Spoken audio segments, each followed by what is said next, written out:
Well, I'm betting you guys are waiting for me to weigh in on this. And well, let me go ahead and play a clip and then talk about that clip.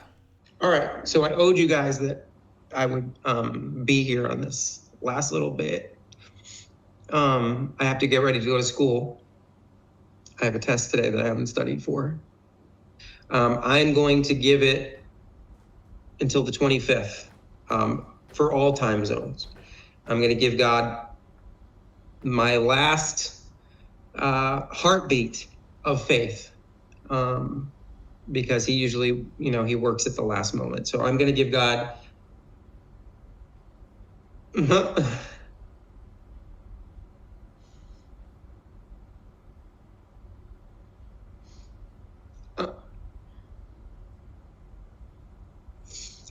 I'm going to give him, until the 25th, and then I will come on and make my public apology. Now, I'm glad that Candace was able to grab that clip because by the time I got up this morning, I saw the video. I tried to download it. The download said error, and I'm like, what's going on? And the video is now gone. And so I didn't get to see the whole 33-minute video. But I think that kind of sums it up. This is why you don't set a date for the rapture. That you don't listen to people who have set dates for the rapture. This has been ingrained in me for a while.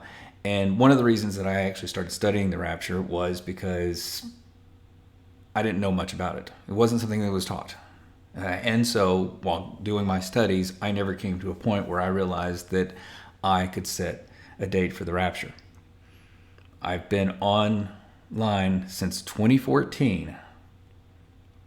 Back then, just making comments and saying, you know what, I don't think it's this year.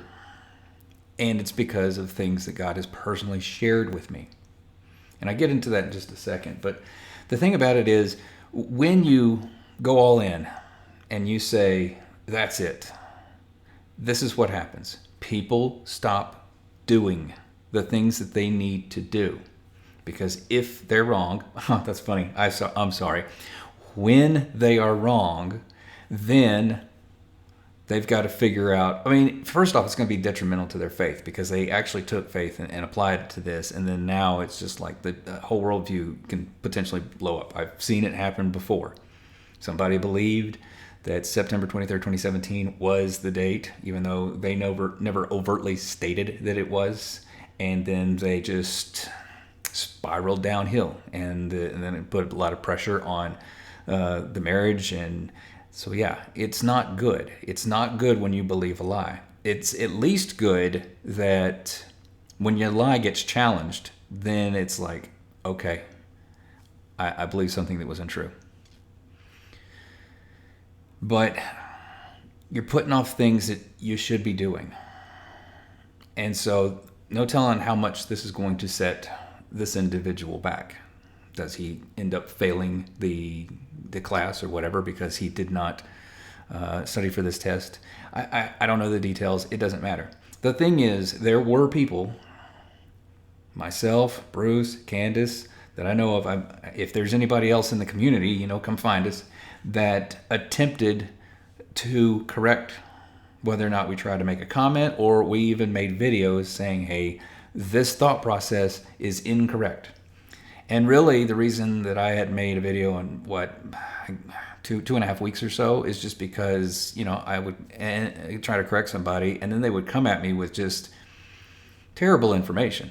It's like, can you not see this? Like, we're talking, and they're telling me you can't do math. Oh, okay, all right, yeah.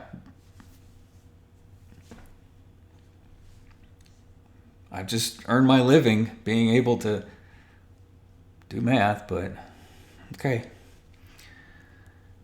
So let me play this next clip, and then I'll get into why I don't fall for these things. Either this is definitely going to happen, or it's like the biggest deception in the last decade. Yeah. Honestly, it's one of the two. Now, I definitely started thinking that this was a deception because just crazy amounts of people showing up saying, I had a dream, I had a confirmation, I had this or that or whatever. That's kind of why I pointed out, I want to say in the last video, the whole witchcraft component of of looking at numbers and on license plates and clocks and stuff like that. But here's the thing. I have said since 2014 that the reason that I don't think that their date is correct is because that God has shown me things for, personally, my future. And somebody in the comments said, well, we have no empirical evidence of prophecies that God has given you. Okay, let me give you one. And I know this is going to make people uncomfortable because I'm going to talk about money. But if you go and look at the parable of the master who left and left his servants in charge and gave them talents, and a couple of them invested, and one of them just buried it in the backyard, and just go and read that one. But here's the thing: you got to live, you got to eat, and so it's okay for people to pray for a job, but for God to tell you how to invest or something like that, that's kind of out of the realm of possibilities. Okay, you do you, but at least you can empirically take a look at this and see where you'd be. So,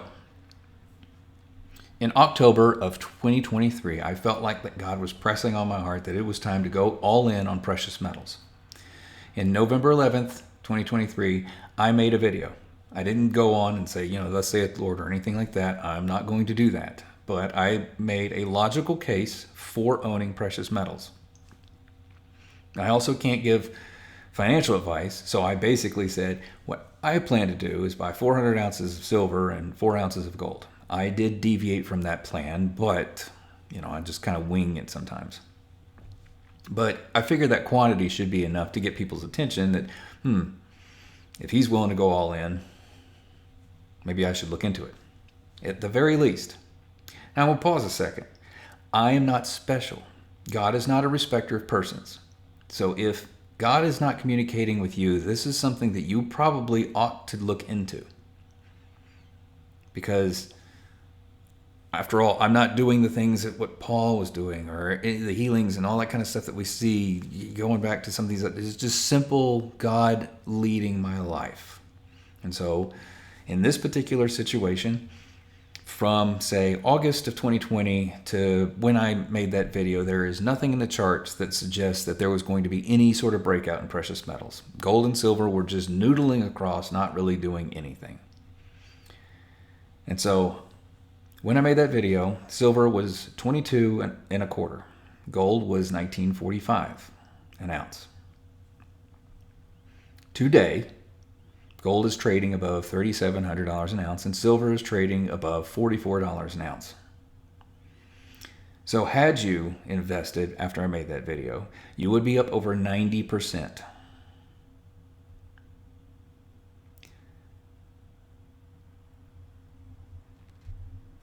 So that's just one thing. If I point out some of the other prophecies that God shared with me, they really have nothing to do with anybody else. So it really is not relevant. The point is, I certainly believe them. And so you can set a date. But if those things that God has shown me hasn't taken place, I'm going to look at whatever information you're providing to prove your date. And every single time, it's always been bad information. 32 AD was a bad year for the cross. There was not 25-50 days from Yom Teruah this year to Yom Kippur in 2032.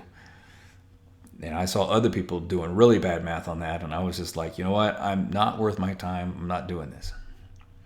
But it is my hope that the people that were deceived by this will take a good look at themselves.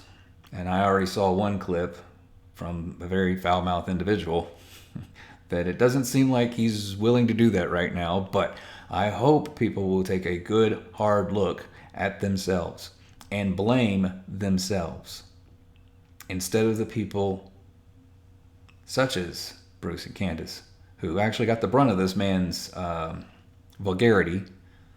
I wasn't included. Hopefully he'll look at himself and others that were like this and stop being angry at them and be angry at themselves, and maybe take a second to think, wait a minute, I had whatever revelation that I believe that I got, and it obviously did not come from God. So where did it come from? You got two sources. mean, if we're dealing with the spiritual realm, might want to look at the darker end of things. Because this may be a warning that you are not a spirit-filled, born-again Christian. This may be a warning that you have a form of godliness but deny the power. This could be a warning that you, if this event were to take place, you might not be invited because you were simply acting as a Christian. And I see these people really try to play down the R word. They do not like the R word, and they try to twist it and make it about something else. This is a point where hopefully these people will come to a point of repentance in their life, that they will look at the sin that's in their life because it's holding them back, and they will say, okay, I don't want to be a part of this anymore. It's not going to make you perfect. You're going to mess up. But you will not live in this. You will not continue. I mean, even Paul was saying, should we continue to sin so that grace may abound? Certainly not. You are supposed to be dead to sin. You are supposed to be dead. That is the whole point of Christianity 101. The idea of the death, burial, and resurrection. That you identified with Yeshua's death, you were buried in baptism, and then you rose. And you were alive in him. People get on to me while you don't share the gospel. Well, hopefully they'll watch my video here and be like, wait a minute, this deviates from the one that I have. Yeah. So there are two of us, you and me. And one of us was deceived in this, and the other one was trying to warn you. So maybe it's time to take a little bit of humility, stop talking, and start listening, and really start praying and asking God what you need to do to actually get right with him so that this nonsense doesn't happen in your life again.